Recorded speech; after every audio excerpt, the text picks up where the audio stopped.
honor to be able to journey with people as they're crossing over. It's even a bigger honor to journey with the families who know that the end of the body is not the end of us.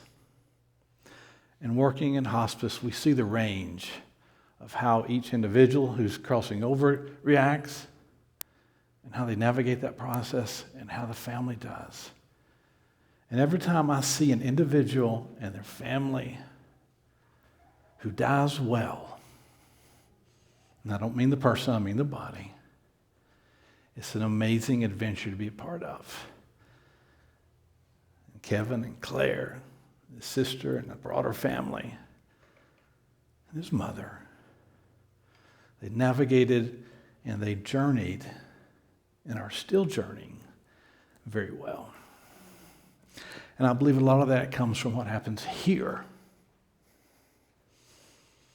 Because it's like our spiritual foundation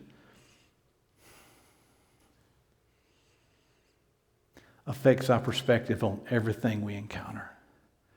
And often we're so easily on autopilot in this culture that has us going here and there and doing this or that. We don't realize the perspectives we have, the filters that are in place, and what's motivating and guiding us. So it was an honor to journey with you, Kevin, and you, Claire, Nico, all the family. It was an honor, and it always is.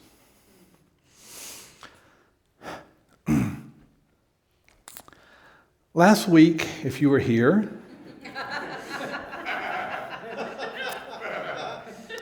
now when I saw Nika this morning, I said, Nika, whatever you do, please, in my southern style, I said, please, whatever you do, don't be asking no questions today.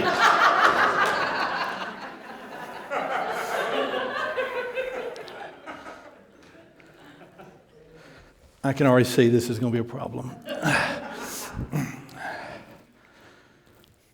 Spirit prompted a question, and Spirit prompted a response. And what we were reminded of when Reverend Jane was asked, what is your vision for the future and for the growth of unity?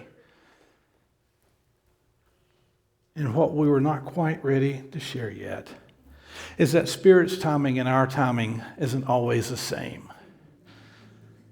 And that Spirit will prompt and nudge and move in ways that we might not be prepared for yet. And the challenge for us is, do we go along with Spirit or do we go along with our plans? Now, I have excelled in the past of going along with my plans. It does not work out well, I promise you. So when Spirit nudges and Spirit responds, we try to listen. The challenge is, most of us don't like change. We are human beings and we are highly resistant to change. And in our desire for comfort and for ease and stability, particularly in a place that may offer that when the rest of the world doesn't, it can be really challenging. Back in former career, I was trained as what's called a church planter, a church starter, and then also as a coach in natural congregational development that studies the life cycle of churches and congregations and spiritual communities. And it was developed in Germany by a gentleman named Christian Schwartz, who was aware that what we often see and have a strange sense of, there's probably some statistical data to back it up. And one of the things that you looked at is you looked at the life cycle of a congregation, of a community. You saw there was growth. There was foundation, growth, momentum, and starting. And then as soon as they got to the place of like, we're doing okay, we're happy with how we are, let's not change anything, it started to decline.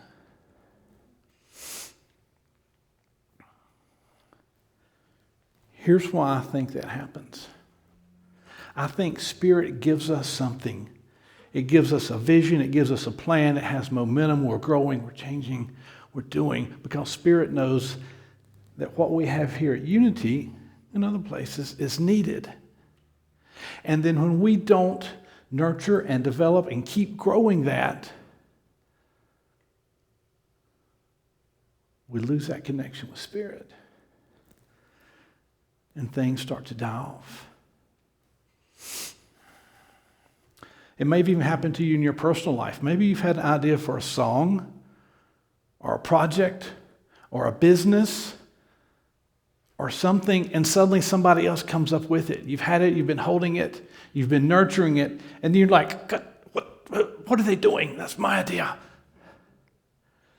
And I fully believe that Spirit gives us these seeds, these ideas that come from source, that Spirit gives to us to nurture, to plant, to water, to grow. And we get that seed and we hold on to it, and we're not good stewards. We just keep holding the seed. We don't put it in the dirt. We don't water it. We don't put fertilizer on it.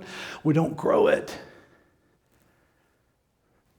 And Spirit gives it to somebody who will. Elizabeth Gilbert, in her book, Elizabeth Gilbert of Eat, Pray, Love, in her book, Big Magic, she talks about this, and she talks about the creative flow and the source, and of how if you're not nurturing what's been given to you, Spirit's going to take it to somebody else who will. And what Reverend Jane was sharing last week was she believes that Spirit is giving us this. We're growing. We've got this momentum. And then she laid out her plan, her idea for growth.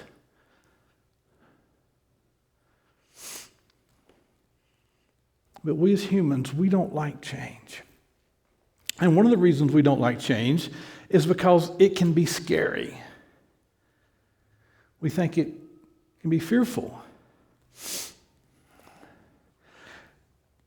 And you guys know, 2012 to 2018, most of that time I was in the Middle East working with refugees. Most of that time I was in Palestine. But then in November of 2015 or 16, I can't remember, I was invited to go with a group into Jordan up on the Syrian border during the rise of ISIS and the Syrian crisis. And I get there, and we're on this small border town, this small Arab border town, and it's like, it's been hell to get there. To leave Palestine, you have to go across the Palestinian border, then you cross the Israeli border, and then you cross the Jordanian border.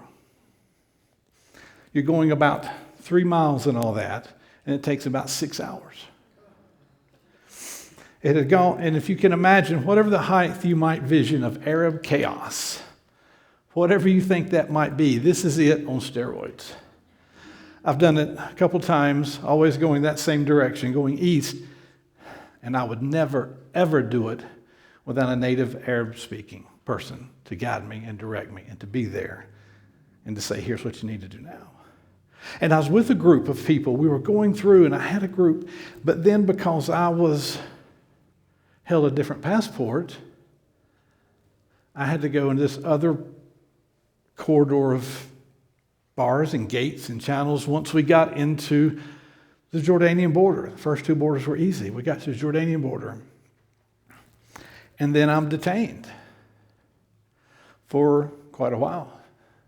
Nobody's asking me any questions. I'm just being detained. And I know this group of about 8, 10 others is waiting on me. And I end up being detained for several hours without really any questions being asked. I'm praying that my friends don't leave me because nobody knows where I'm at. They finally released me. One of my friends had been able to negotiate something with somebody for something. I don't know what. I didn't ask any questions. And we get out.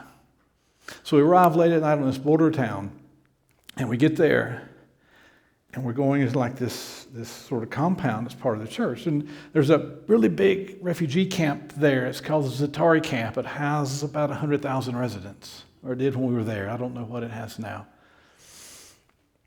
We're not staying there, but we're staying in the town. And everybody sees me walk in this compound, and they kind of cringe. And they're like, oh no, we've got an American. And it wasn't hostility towards me, it was concern of safety for me. And what I quickly found out there was that as an American, I was a high-value target. This was a time when Jihadi John was removing people's body parts on YouTube. And I quickly realized that I had a decision that I needed to make. And what I decided was, if I feel like I'm being abducted, or if there's a chance for an abduction, I'm going to do everything I can to die in the street.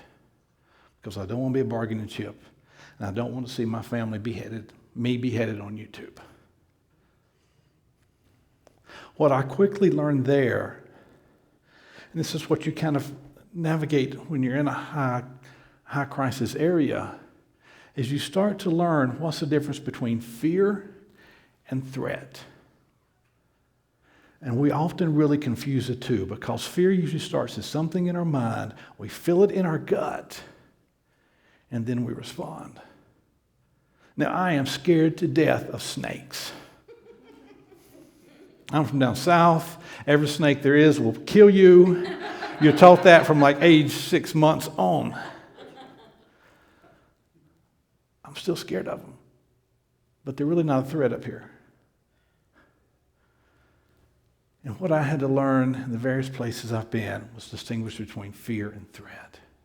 And we as humans, as we navigate change, we also have to distinguish what's fear, something we might perceive in our mind, but yet is not really a threat.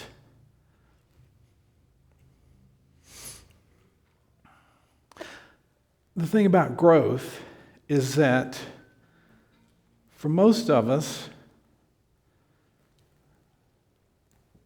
we've learned that life is tough and it can be challenging.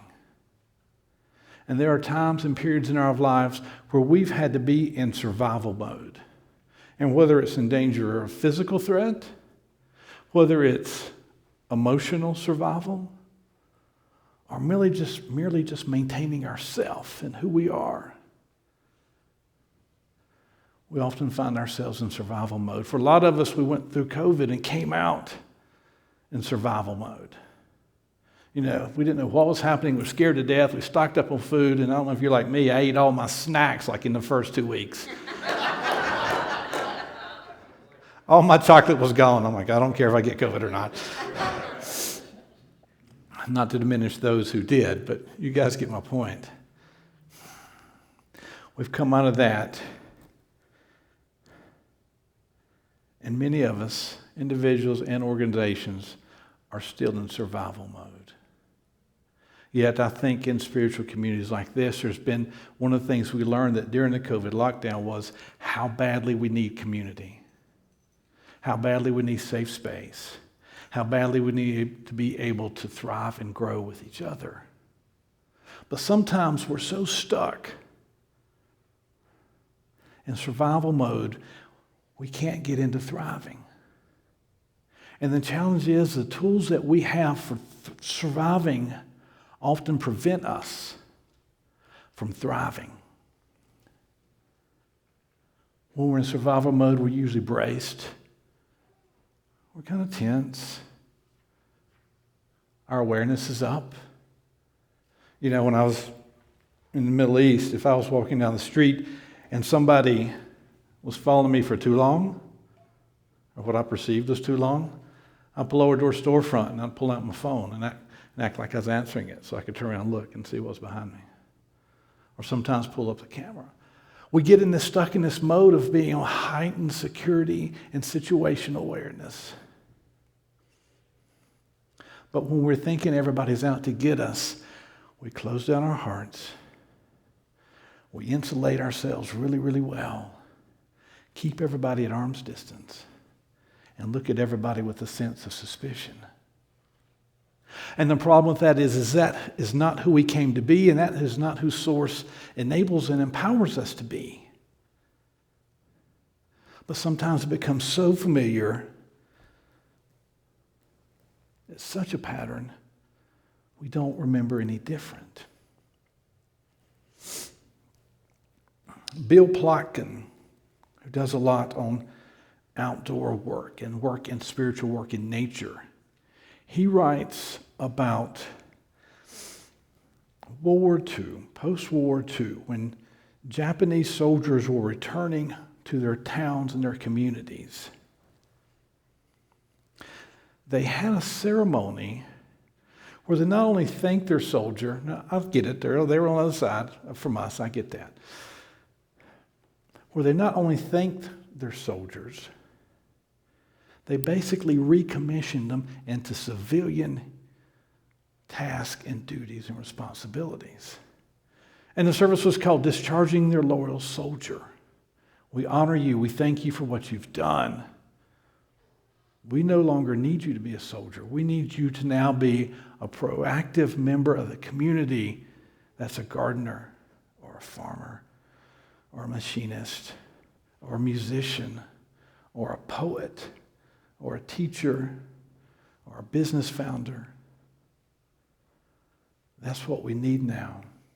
And then for many of us, we have this loyal soldier that's been diligently with us, and anytime we ever get close to any sense of conflict, that soldier pops out and we go from 0 to 60 like that, and we're ready to fight. That's one of the biggest indicators that we're still in survival mode. There's not a gradual progression. There's not a mediation. It's either calm, peace, or fight. A loyal soldier who has served us well, who has kept us safe, who has protected us and helped us navigate trauma, might need to be discharged, might need to be recommissioned, might need to be redirected.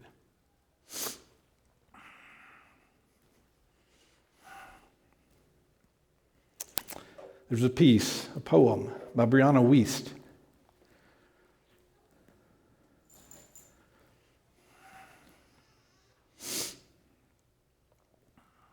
She writes and says, your new life is going to cost you. It's going to cost you your old one. See, she's writing about this progression, perspective, and personality. It's going to cost you your comfort zone and your sense of direction. It's going to cost you your relationship and your friends. It's going to cost you being liked and understood. But it doesn't matter. Because the people who are meant for you are going to meet you on the other side. They're going to build you a new comfort zone around the things that actually move you forward and propel you and nurture you.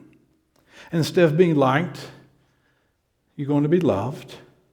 And instead of being understood, you're going to be seen. All you're going to lose is what was built for you, for a person you no longer are. Let it go. Let it go.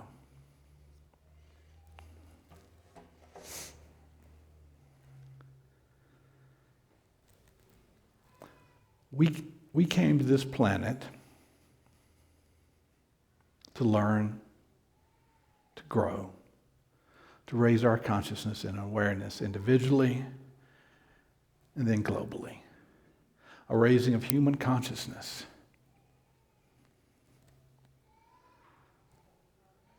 One of the things that's so crucial for us making a difference in the world is doing it from a healthy and wholesome place.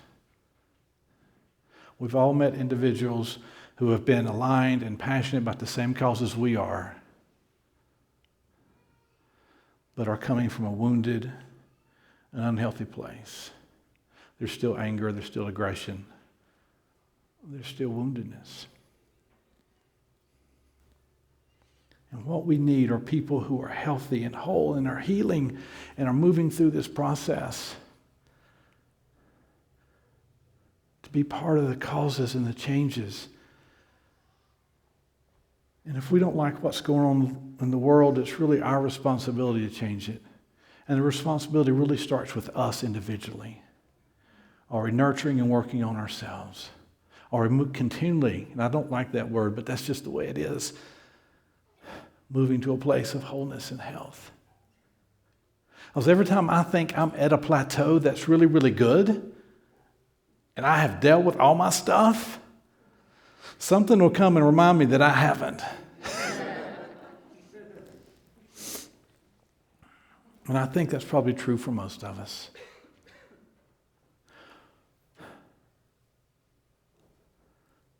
See, changing the planet really starts with changing us.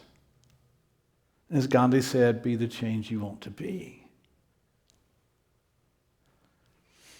Because I believe we did. We came here to learn and grow, possibly from events that happened in a prior lifetime, coming to learn, grow, heal, being prompted and directed by Source. And if we're not doing that, the world's not healing. The consciousness and the vibration on the planet isn't growing. And we're stuck with what we see on the news. And I don't think any of us want that. And I don't think it's a trajectory for the planet. And I don't think it's a trajectory for humankind. See, we all came as expressions of the divinity that we are to show up and be ourselves, our true selves. And when we talk about this inner work, yeah, the planet needs you. Yes, we at Unity need you. But I really believe that you need you to do this. You need this. We need this. All of us need this. Thank you.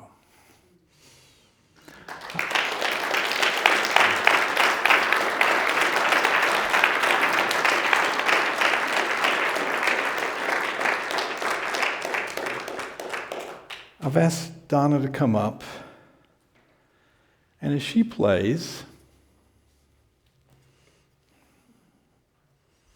we're going to go through a very brief process of discharging our loyal soldier, if you're inclined to do that today.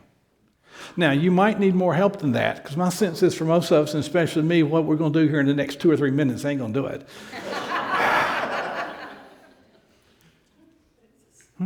Whatever you prefer.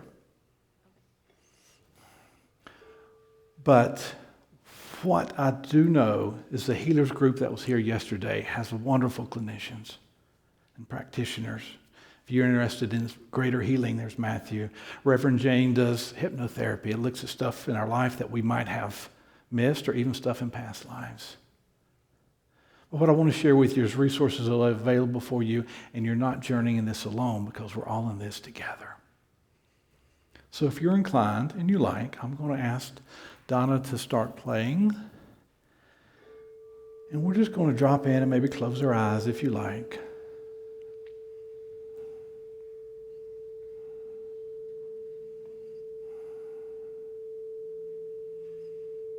And maybe we call forth that loyal soldier.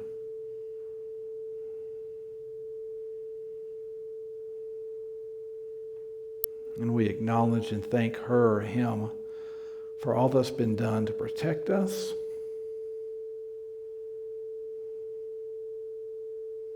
keeping us safe.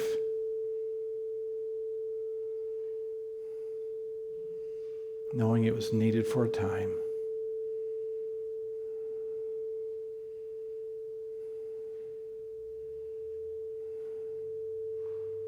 We thank him or her.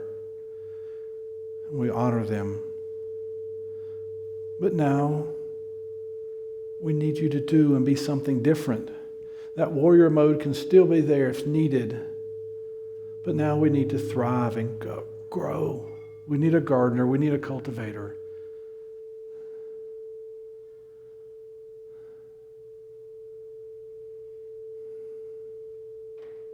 So we ask you, in honoring for what you have done, that you transition to what we need now. And be with us as we are agents of change and growth within ourselves, within unity, and with the world.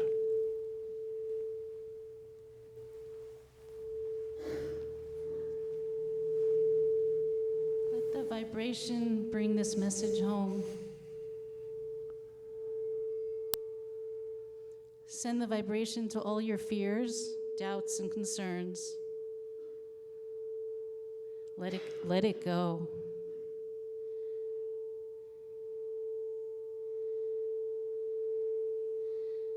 Create a ceremony for yourself, like Kelly talked about, to let go of anything that's in your way.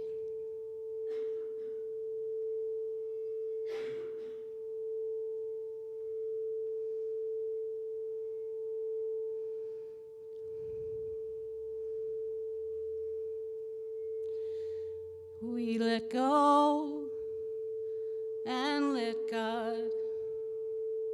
We let go and let God. We let go and let God. We are divine in every way. We are divine in every way.